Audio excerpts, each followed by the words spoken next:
Las Vegas, November 1960. The corridors of the Sands Hotel, 2:47 a.m. As Elvis Presley stepped out of his dressing room, he found Frank Sinatra standing there. Sinatra's face was cold. His hands were clenched into fists, ready for round two. Kitty said Elvis realized that night that the trap from the live TV show 6 months earlier was only the beginning. And this is the story of Frank Sinatra's revenge. And Elvis's response would change both legends forever. The story goes back to the spring of 1960. 6 months had passed since Frank Sinatra's Welcome Home. Elvis' TV special that night had all of America talking. Sinatra had set a trap for Elvis on live television, asking him condescending questions about 50s rock and roll music. But Elvis's humble and intelligent responses had completely backfired Sinatra's plan after the cameras stopped rolling. Sinatra left the studio without saying a word. His friends said they'd never seen him that quiet. Frank Sinatra was a man who didn't forget, and he certainly didn't forgive. What Elvis didn't know was that Sinatra had already begun planning something that would happen on Sinatra's territory. In his town, Las Vegas, the chairman of the board was about to teach the king a lesson he would never forget. October 1960. Elvis received a phone call. It wasn't from Sinatra directly. It never was with Frank. It was from Jack Entratter, the boss of the Sands Hotel, one of Sinatra's closest associates. "Frank wants you to come perform at the Summit, Entratter," said special guest one night. "Only the Rat Pack wants you there." The Summit was legendary.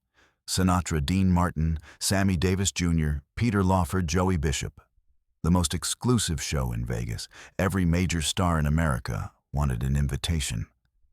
Elvis knew this was an honor, but something felt off. His manager, Colonel Parker, was suspicious immediately. "Frank Sinatra doesn't do favors." Elvis, Parker warned him he's planning something. But Elvis, ever the Southern gentleman, couldn't refuse such a public invitation. "It's just one night," Colonel Elvis said. "What's the worst that could happen?" He was about to find out. November 12th, 1960. Elvis arrived at the Sands Hotel at 8 p.m.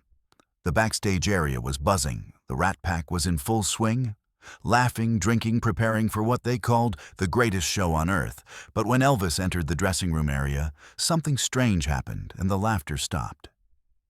Dean Martin gave him a nod, but it was cold. Sammy Davis Jr. looked away quickly. Peter Lawford pretended to be busy with his tie. And Frank Sinatra. Frank was sitting in his chair, back turned to the door. He didn't even acknowledge Elvis's arrival. Evening.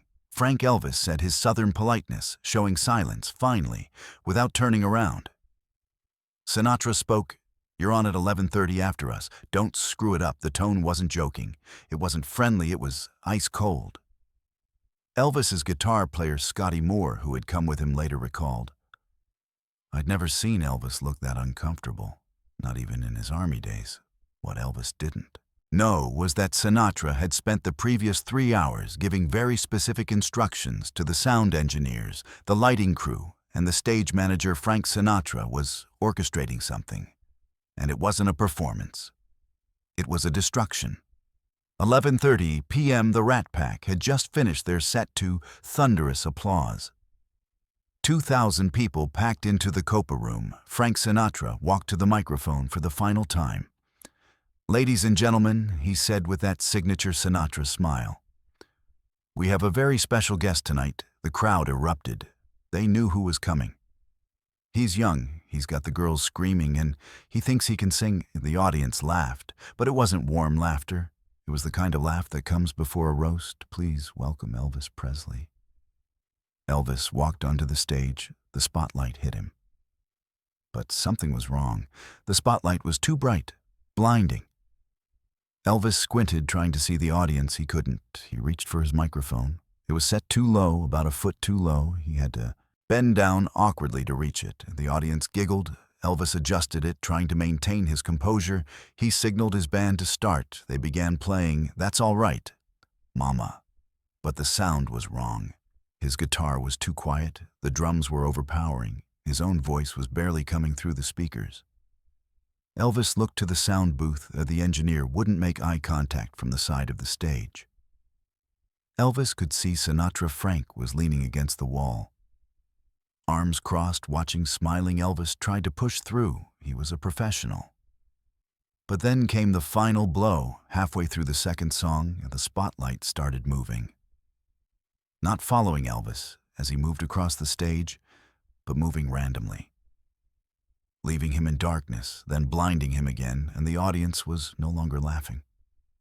While they were confused, some were uncomfortable.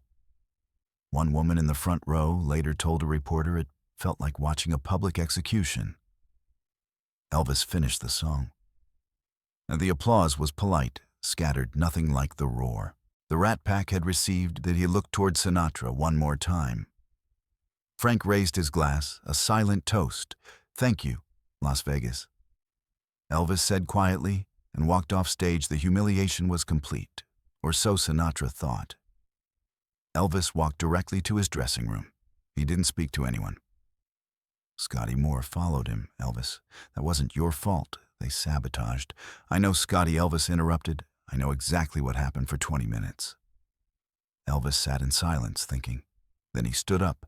"Where's Frank?" he asked a stagehand. "Mr. Sinatra is in the VIP lounge with the Rat Pack." Elvis walked down the corridor. Security tried to stop him. "Mr. Presley, that's a private. I just need 1 minute." Elvis said calmly, but there was steel in his voice. He opened the door. The Rat Pack was celebrating. Drinks, flowing cigars lit, and they thought they'd won.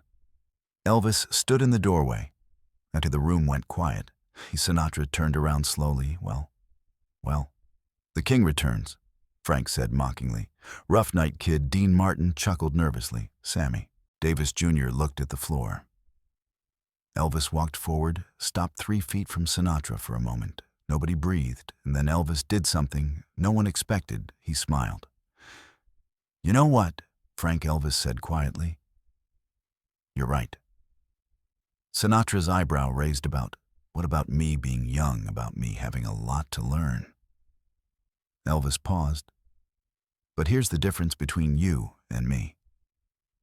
Sinatra's jaw tightened. "When I walk onto a stage, I don't need to sabotage someone else's microphone to feel like a man when I perform. I don't need to dim someone else's light to make mine shine brighter. And when I'm 45 years old," Frank Elvis leaned in slightly, "I won't be so terrified of a 25-year-old kid that I have to destroy him to feel relevant." The room was dead silent. Sinatra's face turned red. Dean Martin's mouth was open. Elvis turned to leave. But at the door he stopped and he looked back. "You're a hell of a singer, Frank, probably the best there ever was. But tonight, you were just a scared old man." And Elvis walked out for 30 seconds. No one in that room moved. No one spoke. Then Frank Sinatra did something his friends had never seen before. He sat down and put his head in his hands.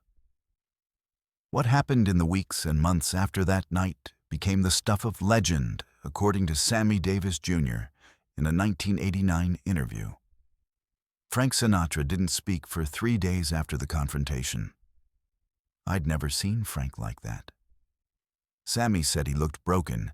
Dean Martin later told his biographer Elvis did something that night that no one else in Hollywood had the guts to do. He told Frank the truth 2 weeks later. Elvis received a telegram. It was delivered to Graceland. It said, "Only you were right, FS." 3 months after that, in February 1961, Elvis was invited back to Las Vegas, this time by Frank Sinatra himself. But this time was different. The sound was perfect. The lighting was professional. And when Elvis finished his performance, Frank Sinatra was the first one on his feet.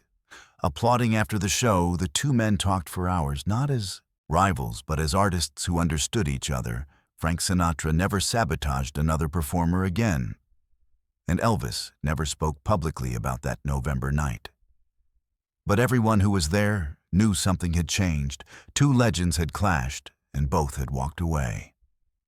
Better men years later, in 1977, when Elvis passed away, Frank Sinatra was asked about their relationship. He was quiet for a long moment. Then he said, "Elvis taught me something that night in Vegas. He taught me that class isn't about how you win, it's about how you handle being attacked. And he handled it with more class than I showed him. He was the king, and he earned that title." This story remained hidden for decades. Most people only knew about the 1960 TV special. They never knew about the revenge. They never knew about the confrontation. They never knew about the redemption. But those who were there never forgot, because that night in Las Vegas wasn't just about two entertainers fighting for dominance. It was about dignity, respect, and the courage to stand up for yourself, even when facing someone you admired, Elvis Presley and Frank Sinatra. The king and the chairman. Two legends who learned from each other in the most unexpected way. This has been another Untold story. If you enjoyed it, subscribe for more hidden histories of rock and roll's greatest icons. And remember, true class isn't about how you win, it's about how you stand up when someone tries to tear you down. Thanks for watching.